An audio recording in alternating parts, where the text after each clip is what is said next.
Why do you roast food? Just to make sure.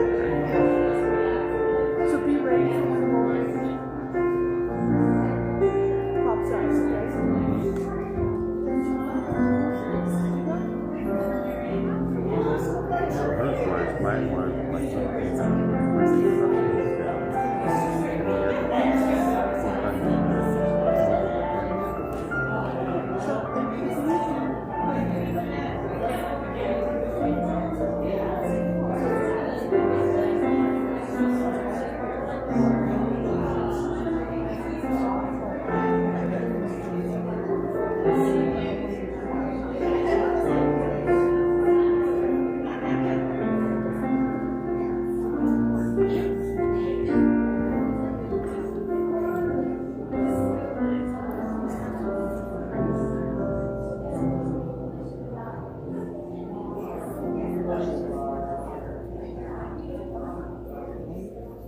Good morning. Good morning. But try that again. Good morning. Good morning. And welcome to the High Desert Center for Spiritual Living, where we are an enthusiastic, inclusive, and mindfully non-racist spiritual community. All are welcome here. The Centers for Spiritual Living is the name of our organization. Religious science is our philosophy, our way of life, and we teach the science of mind. Welcome home. Is there anyone here for the first time this morning? If you are, if you'd raise your hand and stand and introduce yourself. No, we're all there. Oh, yes, hi. My name is Bob. I've never been here. I've been in this center in Grants Pass, Oregon, and I'm very grateful to be here this morning. Thank you, Bob. Welcome. Our office and bookstore hours are Monday 9 to 1, Tuesday 9 to 1, Wednesday 9 to 12, Thursday 10 to 3. We'd like you to know that the sanctuary is open 15 minutes for a meditation at 9:30 on Sunday mornings. Today's after service, this is announcements for today. After the service at 11:20 today, that's 11:20 today, is the town hall meeting here in the sanctuary. Join us for an update on what's happening here at the center. It is your opportunity to connect with our new interim minister, Dr. Sharon Hudson, and the board of trustees. There will be time for Q&A and open discussion. Next week is 4th of July. And we're going to have some special, it's going to be a special Sunday because the practitioners are going to do the service, the speaking, and Emily's going to do a reading for us, and the choir is going to sing, yay! So let's read Dr. Ernest Holmes' promises together. They're on the front page of your program, and we'll read that together. Everybody ready? Here we go. I keep the promise that I have made myself to affirm in this moment that I am abundant, healthy, strong, and happy. I keep the intention to daily speak this truth to my inner soul, telling it that it is wonderful and marvelous, that it is one with the great cause of life, truth, power, and action. I whisper these things into my soul until it breaks forth into songs of joy with the realization of its limitless possibilities. I assure my soul. So let's assure our souls now and along with Chris. I remember who I am. I remember who I am. I remember who you are and who we are. It's pure spirit. Help me out right there. I remember who I am. I remember who you are and who we are. It's pure spirit. We are light. We are light. We are joy. We are joy, we are peace, we are wisdom.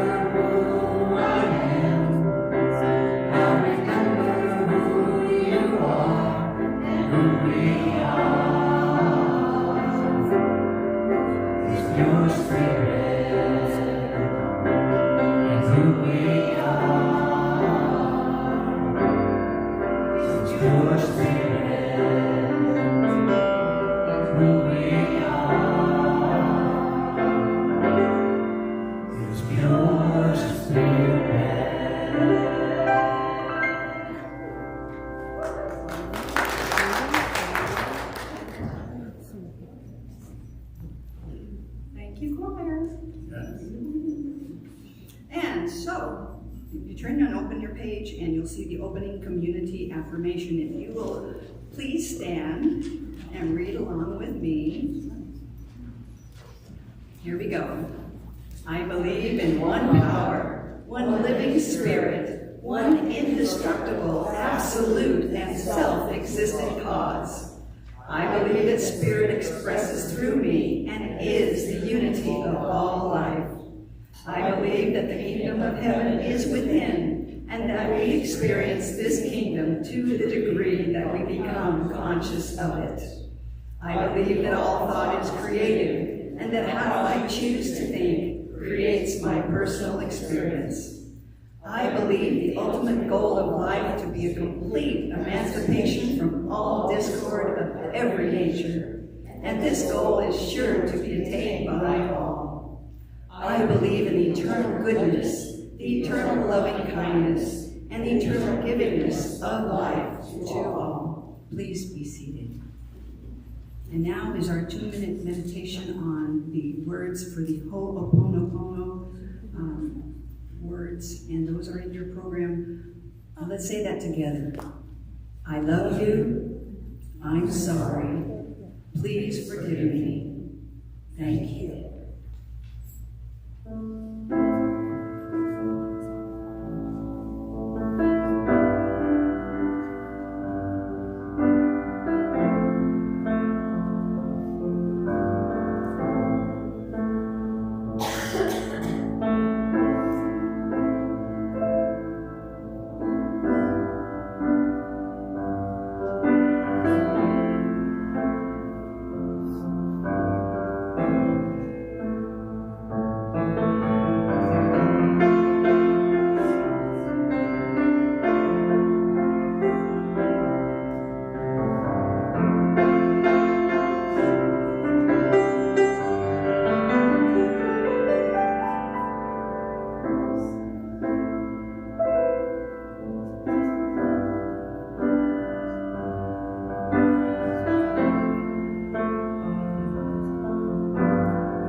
Now is time for the Flames of Faith and the opening treatment by our practitioner of the day, Frank Sinclair.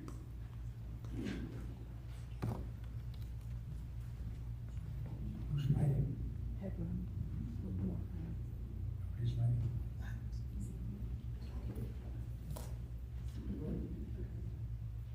Nobody's writing. Emily? Training. I'm sorry, guys. It's training time. Training. Good morning, ladies and gentlemen. If you would join me, please, looking at your purple insert here. Look for weekly affirmations, if you will. I will read it first, and then if you will join me for 2 times to repeat the affirmation for today. I explore what spirituality means to me. Join me, please. I explore what spirituality means to me. Again. I explore what spirituality means to me.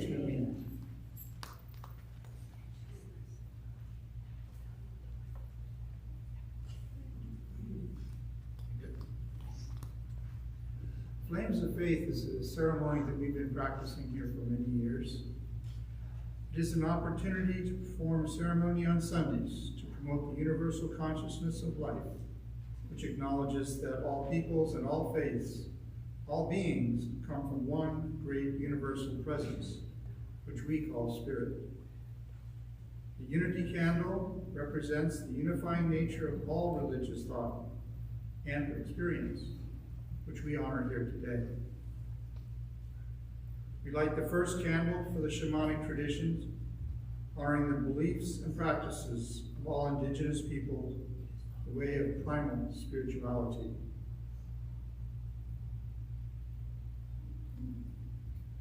We light the second candle for Hinduism, honoring the path of knowledge, action, and devotion. We light the third candle for the Tao, honoring the universal path of harmony and equilibrium, the natural way. We light the fourth candle for Judaism, honoring the ethical path of living by sacred law. We light the fifth candle for all forms of Buddhism, honoring the Four Noble Truths and the path of compassion. We light the sixth candle for all forms of Christianity, honoring the Christ consciousness as the high path of love. We light the seventh candle for all forms of Islam, honoring the path of compliance with the will of God as the highest calling. We light the eighth candle for the universalistic religion of Baha'i, honoring the path of unity and peace. We light the ninth candle, honoring all forms of new thought, embracing the metaphysical path of mental healing through the practice of universal spiritual principles.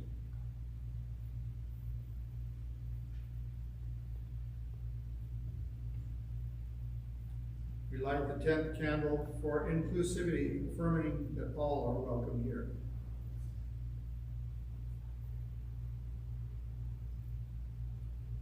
And as we light the last candle, the healing candle, please put silently into the light names of loved ones, knowing that they have the experience of Spirit's eternal love.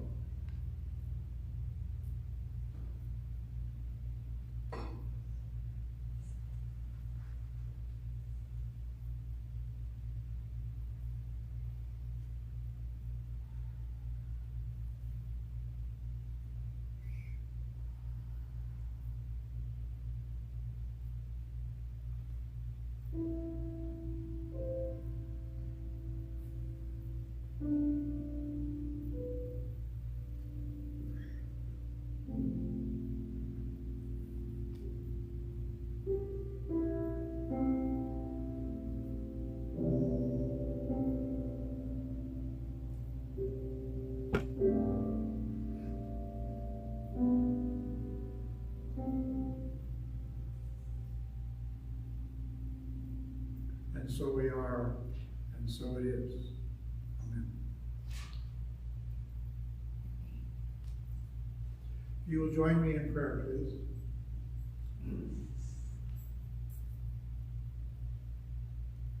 I speak this word and my word, that each of us consciously recognizes our unity with Spirit. This is a connection to the law of the universe and the universal mind and intelligence, the omnipresence,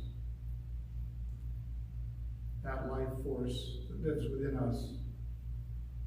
And I speak my word that we shall now each become conscious of our divine heritage and being. From this point of connectedness consciously in Spirit, we have great stability in the world of cause and effect and all of the crazy stuff going on around us. We are solid in our conviction of peace as who we truly are. We recognize that our words and our thoughts create the very atmosphere around us. And that atmosphere, as the light from a light bulb, travels beyond the bulb itself and permeates the world around us, adding to the peace, the calm, tranquility. We are indeed 1,000 points of light, many times over.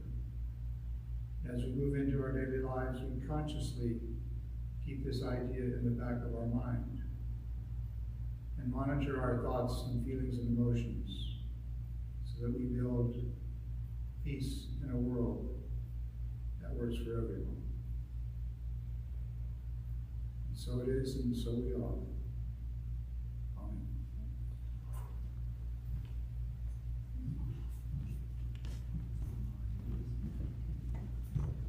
And now it's time for special music. So will the choir come forward?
And darling, darling, stand by me.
by me, stand by me.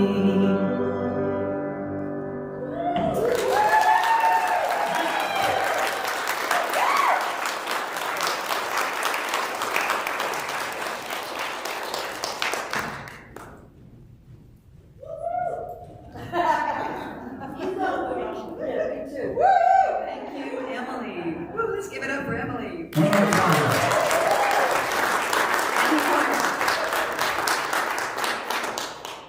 Thank you, everybody. All right, so now we have our message of the day by our interim minister, Reverend Sharon Hudson.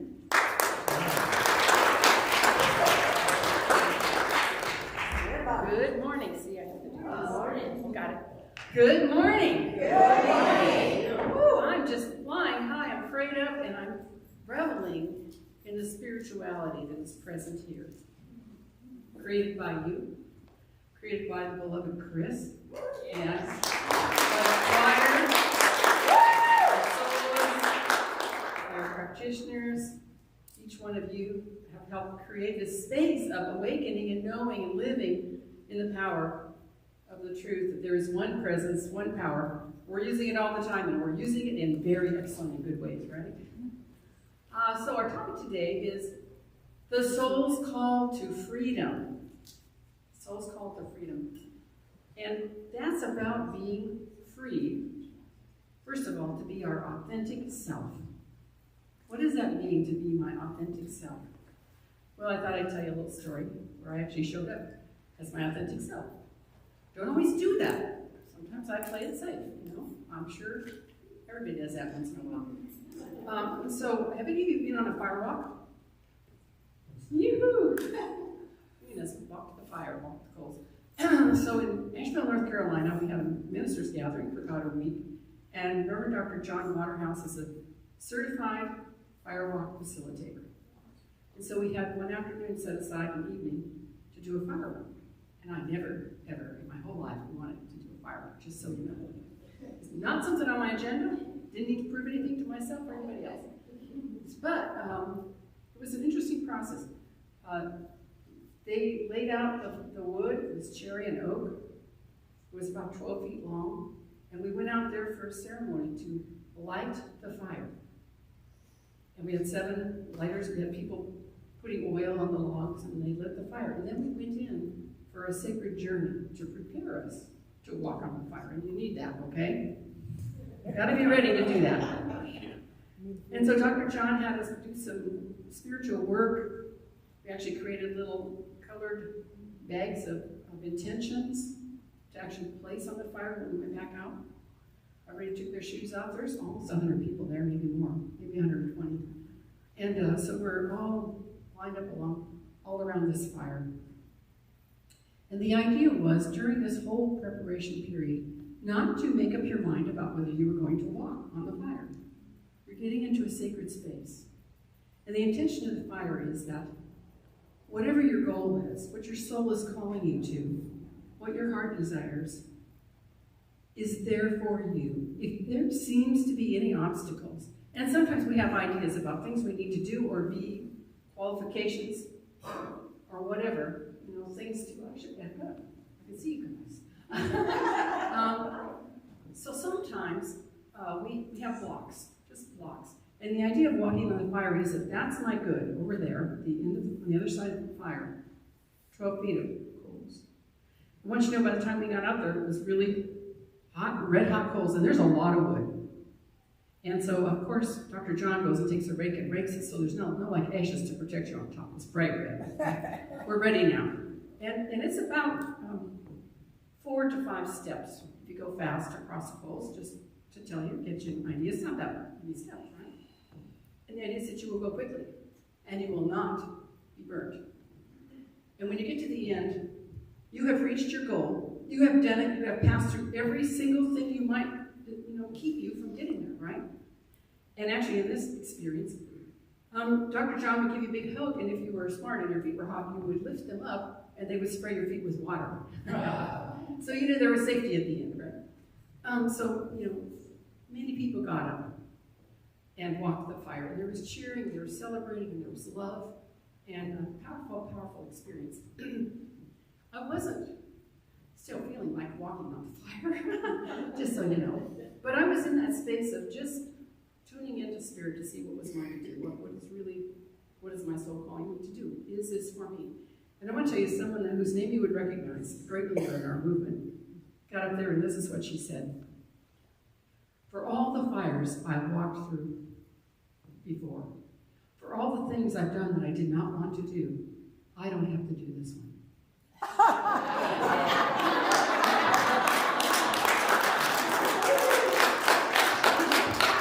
It was a relief for me to hear that. See, she showed up authentically, and it gave others permission to do the same. I believe that it gave you permission to do what I did too. Well, I shouldn't tell you that yet. So I was still open to walking on the fire, and I got up there, and I was not sure if I was going to walk. But when I stood, and the idea was that you would stand in front of the fire and you would know. And everybody except this person at that time had done that, walked. And it was very cool. But so I got up there, and here's what came to me and what I said and what I know, is that there is nothing that keeps me from reaching my goal. There's nothing blocking me from my good. My good is the word. Nothing blocking my good. There's nothing in the way of me having my good. And I realize now that what my good is not some specific goal in life. It's bigger than that. It is knowing the divine. Being really free to be me. Because I know who I am. Do I remember that all the time? No. But that's the whole goal. And when we can do that and be who we are authentically, here's the thing, we give others permission to be their authentic selves, don't we? So what does it take to know what is my authentic self and to feel safe in being that, right? I want to talk to you about an experience I had with the ministry group again. We went to a Benedictine monastery in the Midwest, out in the middle of fields. It was like an $80 taxi ride, so we got buses to take the ministers out there. We stayed there for about a week again. And they had a bookstore, so I bought a book about Benedictine spirituality. And they have some rich traditions and a rich philosophy about life, these monks. They believe in holy leisure. Holy leisure, just that idea warmed my heart, because I'm recovering A-type personality. I just go, goals, and I've been super successful in business, ministry, everywhere I've gone, and it's partly because I've been in this faith since I was about 12, you know. So this is a foundation of spirituality that does help us do our good work and use our gifts in the world in ways that make a difference. So I'm getting sidetracked about myself, sorry. So here we are, and so I'm studying this and reading it. The idea of holy leisure is twofold. It is that we need to refresh and renew and get back in touch with the divine within. That's what it's all about. But play, because I was the oldest of 5 kids, I was in charge of everybody. And there was always a lot to do, even as a child. My parents both worked.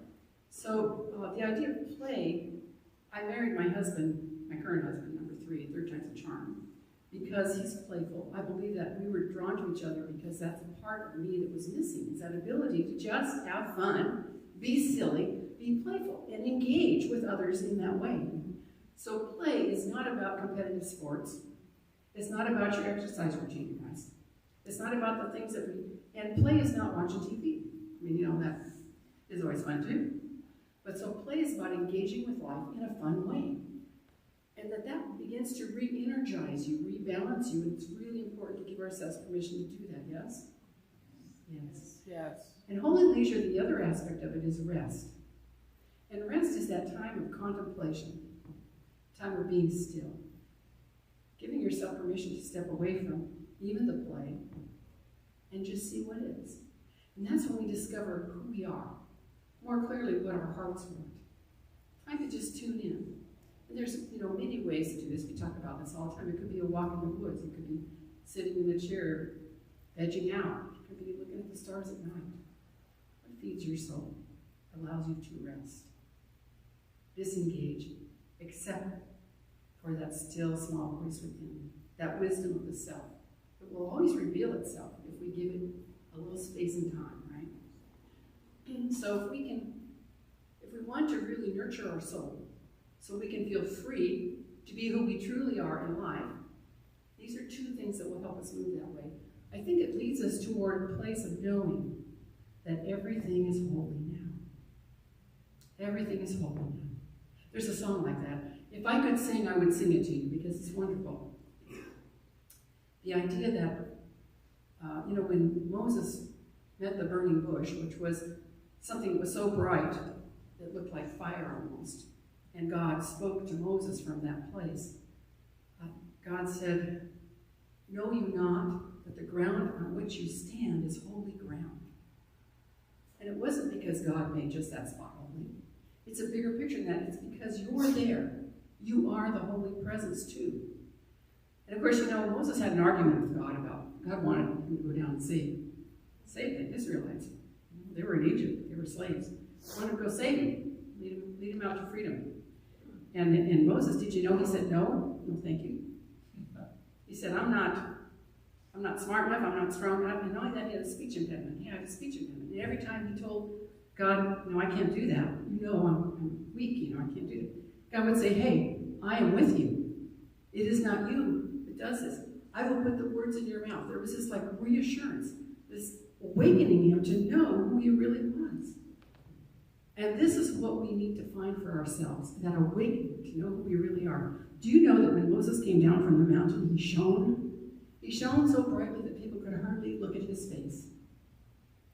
I want us to go to the mountain, take your rest, and go to the mountain and come out shining, just radiant, being the light. This is what allows us to, in the world of effect, be that free. Be able to be authentically who we are without any fear. So, the fourth thing we need to do, and this is not always the easiest thing, is to really, really love. Unconditionally love. When we did the Ho'oponopono today, I got tears in my eyes, and I want you to know I have nothing to be sorry for. So just say, I love you. I'm sorry. Please forgive me. Thank you. I was moved into knowing that there is forgiveness needed in our world and on this planet. And I wasn't even thinking about that. There was just something in me that recognized a call to oneness, a call to greatness, a call to connecting in a healthy and healing and whole way. Right? I was also moved with the music, Stand By Me. Because we need to stand by each other. And we need to know there's something standing by us, or in us, or as us. There's a power right now, always available. I'm living it, I'm loving it. It's a wonderful thing. Reverend Sandy Scott, who was a minister in Los Angeles with her husband Ron Scott many years ago, during the epidemic, the crisis of AIDS. And she would go visit a hospital in Los Angeles. And she tells a story about a time when she went in to see a patient there suffering from AIDS. She was kind of serving like a chaplain, trying to provide spiritual support. And he said, "Get out of my room, you can't do anything for me, I'm dying, go away." Now what would your response be? Bye. I'm not going to do that. I don't want to be here, you're not happy. I want to be with happy people. But you know what she did? And she didn't say that, I just put that all in there. That was how I would react. But she would, so here's what she did. She went out in the hall, and she beamed love through that wall at him. Just literally beamed love to him. And she did it until she felt complete. And then she walked back in the room and she said, I'm not here for your body. I'm here for your spirit. And he welcomed her. He welcomed her. So we have that power to be unconditionally loved no matter what it looks like. How can we, in the face of judgment or criticism, stand and be authentic and feel free to be who we are? Feel complete and whole. Nobody can diminish who I am. When I told you last time that anything unlike love is a call for, y'all should be shouting love. Let's try it one more time. Anything unlike love is a call for? Love! You got it. So when something comes at me that feels uncomfortable, I'm being judged, or someone's angry or upset, or they've got something important they want to tell me that I really probably don't want to hear, and they're afraid to even say it. But when something comes at me that feels uncomfortable, my buttons are getting pushed, I feel reactionary, I have two responses. But my first response is to being love. I literally use being love all the time. I was working in a corporate office, and things were a little tense around me. And I walked down the hall first thing in the morning and beamed love into every office as I walked down the hall. I just want you to start doing that wherever you go. Go in the grocery store and beam some love. Wherever you feel a need, a discomfort, beam some love. So being love. The other thing is I just get curious. Most of the time it's not about me. There's something going on there. And curiosity is the greatest asset we have, especially in confrontation or conflict. Just be the big question mark. So, wow. First of all, I like to recognize what's going on. I can see you're upset.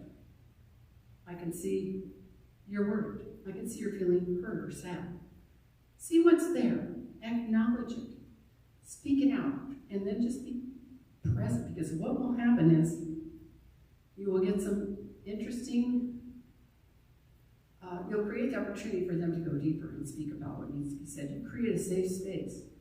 Create a safe space where they can say what they want to say, where you can be fully present with them in the upset, even if it's directed at you. Because you are a healing presence, because you have called your soul to express its freedom, to be the presence of the divine, to be the light in the world. Right? So this is what, the soul's call for freedom is its main call, its only call, but the foundation of that is what? It's to know who you are, to be comfortable in your own skin, to know that you could never be intimidated. You cannot be hurt by the external world. Meister Eckhart stayed whole in himself even though he went through terrible things, and many people who've been our spiritual guides have done that. And so we're bigger than that, right? We're bigger than that. I think I have some notes here. Probably have something cool that Ernest Holmes said that I'd like to share with you. But this is our work. This is our work. Ernest Holmes says, as the inner light dawns, it delivers the outer life from bondage. This is in line with the teaching that everything is from within out. So if the work is done in here, what's happening out there has nothing to do with it. We get to be doing it right here. When the soul knows freedom, the law will free the body, and the outer life will express health, happiness, and success. Hey, does that sound good? Yes. Because when I'm whole and free inside, my body responds to that. My immune system responds to that. Healing happens. I've seen miracles in health and healing, I gotta tell you. He says all things work for our good. So, first of all, be yourself.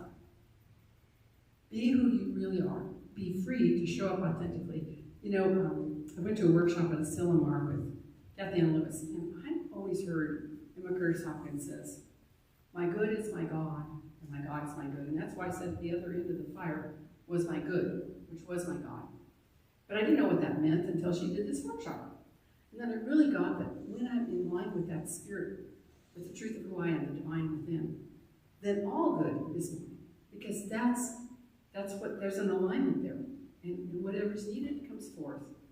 Whatever I consciously bring into my mind can be created. And so she teaches us how to get our heart's desire. And the first thing, the biggest challenge, is to figure out what that is. What is my heart desire now?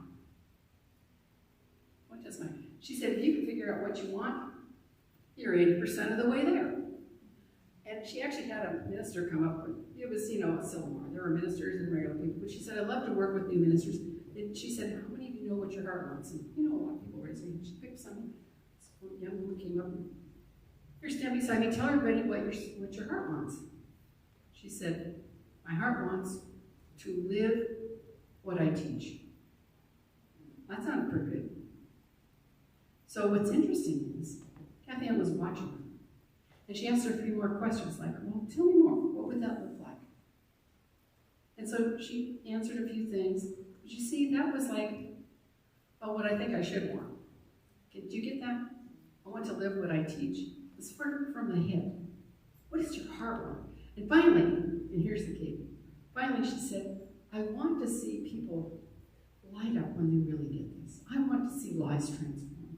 And when she said that, she burst out in a radiant smile. And that's what Kathy Ann was looking for. Because when we get in touch with what our soul wants, what our heart wants, we can't help but smile. I'm hoping I didn't already tell you this story, but it's one of my favorite ones. So, to listen to the soul's call for freedom is to get in touch with that. And bottom line, it's feeling calm and confident with an expectancy of good, as Ernest Holmes would say, for your life. Knowing that you are all you need to be. Letting go of any judgment for yourself and for others. Not only seeing the divine in you, but seeing the divine everywhere you go. This is unconditional love. And no matter what's coming at you, you see there's a clear path to holiness, to connection, to knowing our oneness. That is what we're here for. Let's all go and do that today, okay? We're going to heal the world together. And I'm so happy to know that. So I'm just going to invite you right now to turn within for a moment. I'm going to invite Kristen Newton behind me. He does such a good job. So just breathing into the moment. Into the presence of the love and the light and the life that is divine. This is the very core of my being, the truth of who I am. Please take these words into yourself as your own. I speak a word from this place of oneness, simply knowing and affirming that I am beautiful. I am whole. I am holy. I am a sacred place of divine love. I am touching lives. My very presence is healing. And so today I open myself even more to a deeper awareness of this truth of my own being. I tune into my soul and invite it to be free. I step into my authentic self. I accept and love who I am.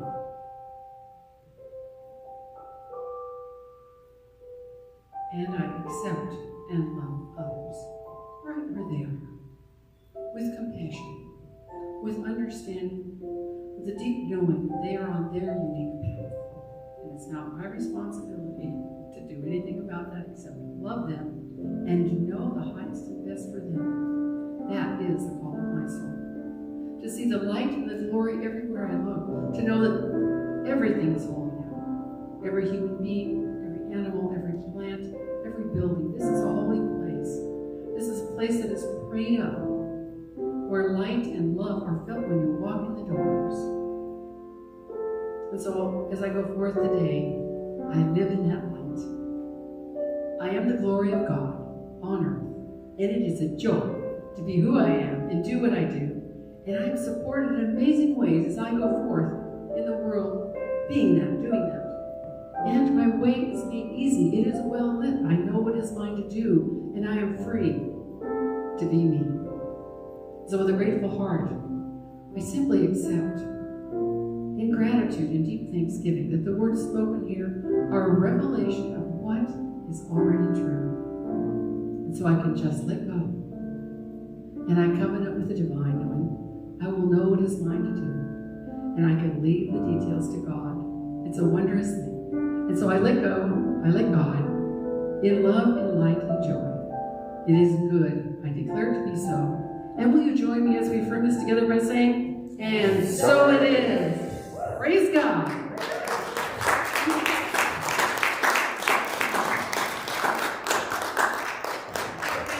Come on, I want a little more energy here. Praise God. That's all. Praise God.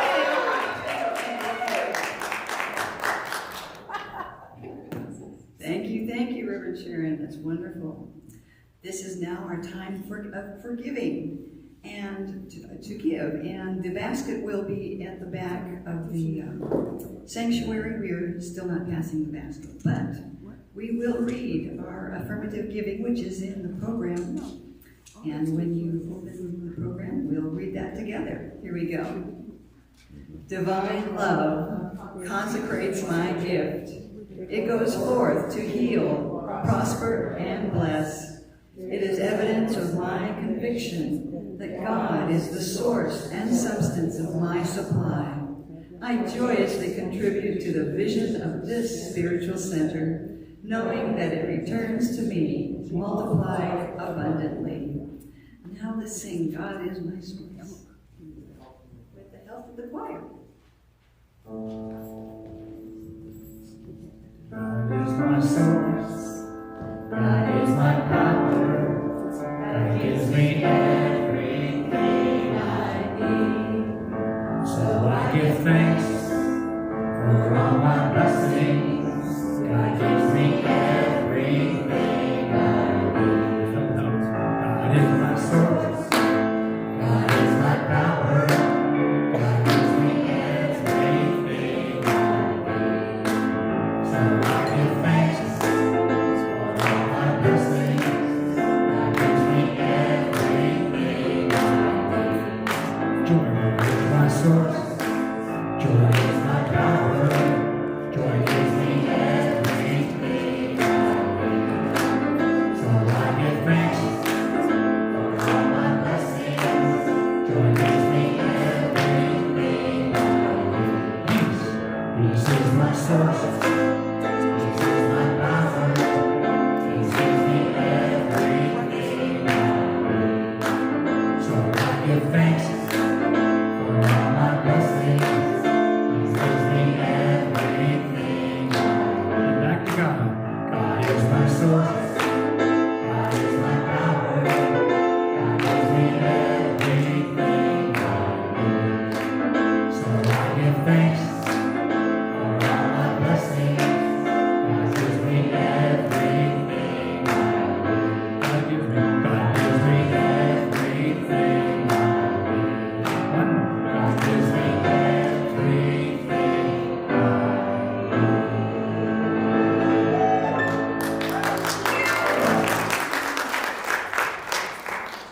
And will the practitioners come forward?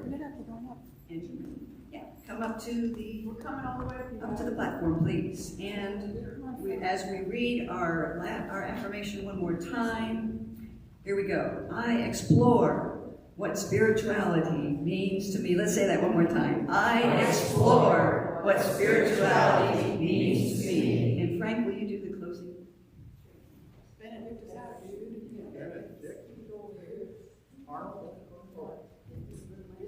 You can hold on the end. How about hold on the end? Change the program.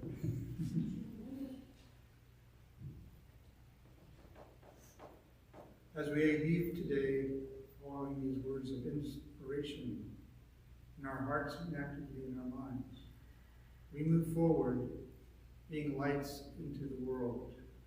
We bring peace, love, and joy, fun and play. Let's be Benedictines. That sounds like a good deal. So as we move forward, we bring peace and joy into our world. And we are grateful for a teaching that brings this to our attention. And so we are, and so it is, and so it shall be. So let's all stand and sing. Stand and sing. Except for me.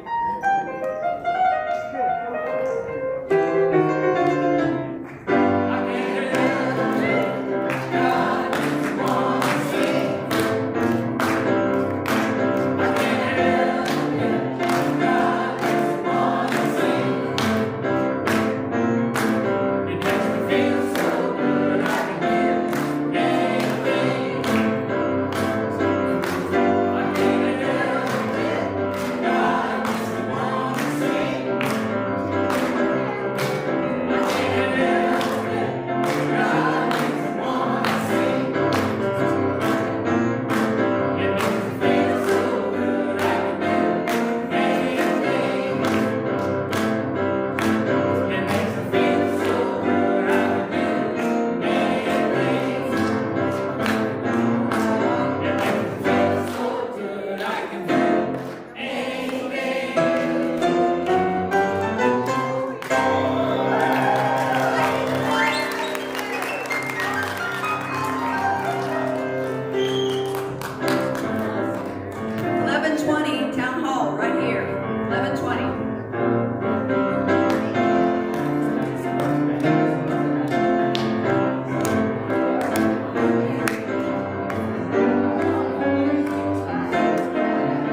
one beat behind, and I finally found out why. Where you're clapping here, I'm one behind. Yeah, you know why? It's a backbeat. It's the backbeat. Willie Nelson. 15 or 20 minutes. We got done early today.